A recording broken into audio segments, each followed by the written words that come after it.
I'd like to go back even further maybe and quote your father, if I may. He said, "One day, all athletes will be lifting weights.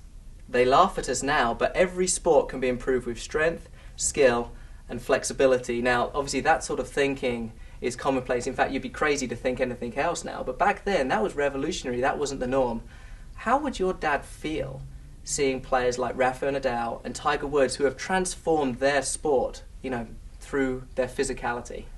My father was laughed at when he said what you just quoted, and I rebelled. I would not be a weightlifter. I looked kind of like this.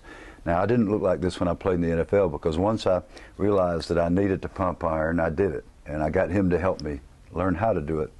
But I didn't take to his teaching until I had to.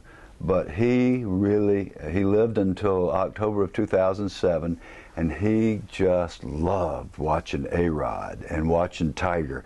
And he stopped saying, he didn't even say, "I'm going to watch the PGA, I'm going to watch the Masters this afternoon." He said, "I'm going to watch Tiger this afternoon." And before Tiger was Gary Player, who lifted weights all the way back in the 50s and 60s and was a champion golfer.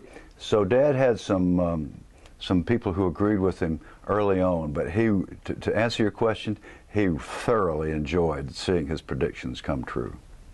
I'd like to talk about your high school coach, Bill Badgett, Coach Badgett. Scary. You've talked of him being a tough man, a hard man, the sort of coach who forced his players through a rite of passage into adulthood. How much of what you have achieved in the sport of football can you attribute to Coach Badgett? All of it. All of it, every bit. Yeah. I didn't like football. I didn't want to be out there. You've obviously read the book. Coach Badgett had that rare capacity to drive us, and yet we all adored him. That's a rarity. To be a really demanding, forceful guy who seldom smiled. If you look at his picture, you can almost feel what he was like. And yet, and he would just demand more than you could possibly give. And for some reason, we just adored him. So we would lay it on the line for him once we learned how. His gift, I think, was to know when to test one's mettle. Because when he sort of took me out there and turned it into a Bill Curry day and made me tackle a great big guy that I didn't think I could tackle, he knew when to do that so that he didn't destroy me. He actually had a sense that I might be able to succeed. And Joe Paterno tells a great story about screwing that up. When you take the guy out too early and he's immature and you embarrass him and he disappears and you never see him again, you haven't done that child a favor. Coach Badgett knew when to do it and how to test a man's mettle.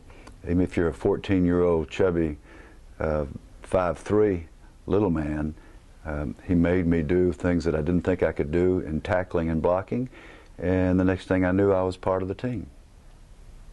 I think that's priceless.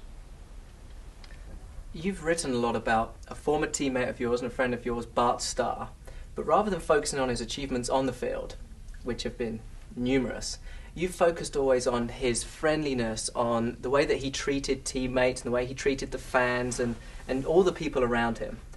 As you yourself have elevated to the high echelons of the sport, has the way that he has treated people around him influenced the way that you treat people? He leaves you no choice. He's like a big brother.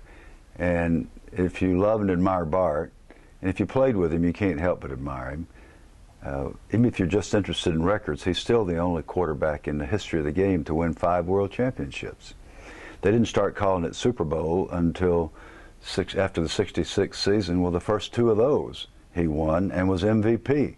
So, I mean, he's just the best ever, and yet he's also the gentlest, kindest, seriously famous athlete I've ever known.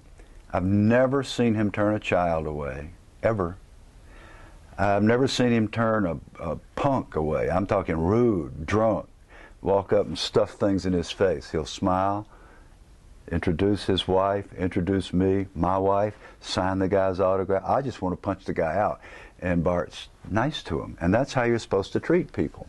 So I'll find myself, when I'm tempted to be brusque, I'll actually see Bart's face and I'll try to be polite. One of the lesser-known influences on your life was James Harvey. Compared to these gigantic figures in your life, Vince Lombardi, Don Shula, how much of an influence did this construction worker from Atlanta have on your perspective of society and the world, really?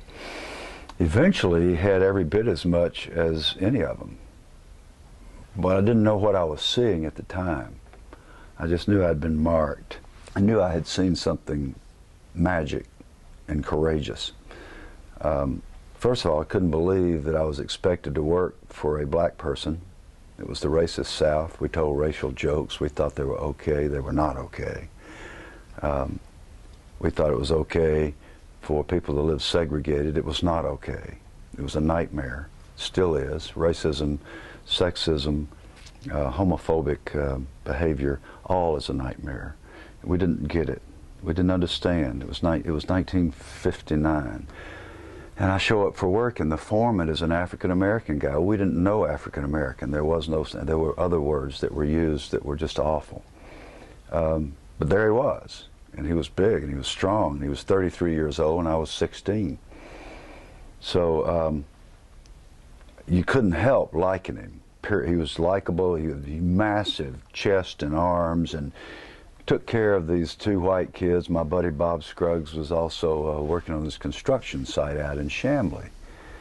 And we had a life-changing moment, which is the reason he's in the book.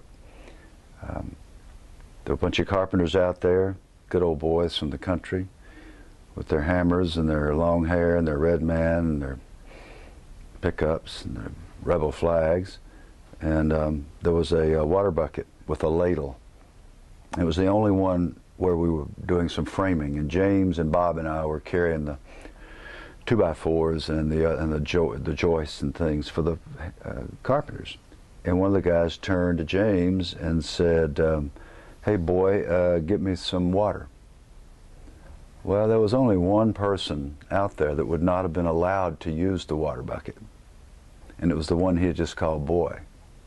And James just stood there. He didn't move. Never stopped smiling. Big old gold tooth right there. Never stopped smiling. Had those big old arms folded. And the guy said, "Boy, did you hear me? You get me some water." James had a pronounced stutter. He had a speech impediment. He said, "Well, how old do a man have to be before he's not a boy?" All the hammering stopped. The guy stood there and he looked at James. James never stopped smiling. And what he had obviously done is he decided to take a stand, like Rosa Parks, except the risk might have even been greater for him. I don't know. I was just standing there terrified. I didn't know what I was looking at, but I just knew something was going on because everybody was staring now. There was about 8 or 9 other white country guys that were there. And the guy obviously had to decide what he's standing there with a hammer in his hand. James got nothing. Finally, he said, "Okay, James, I'm sorry. I'll get my own water." So we walked out across that old Georgia red clay, and I said, "James, what are we going to do?" By now, I loved him. I knew he was special. "What are we going to do now? Are you in trouble?" He threw his arm around my neck, and he said, "Well, Bill, we just go head on. Go head on, and don't worry none about it." And he didn't worry, and nobody ever called him boy again in my presence.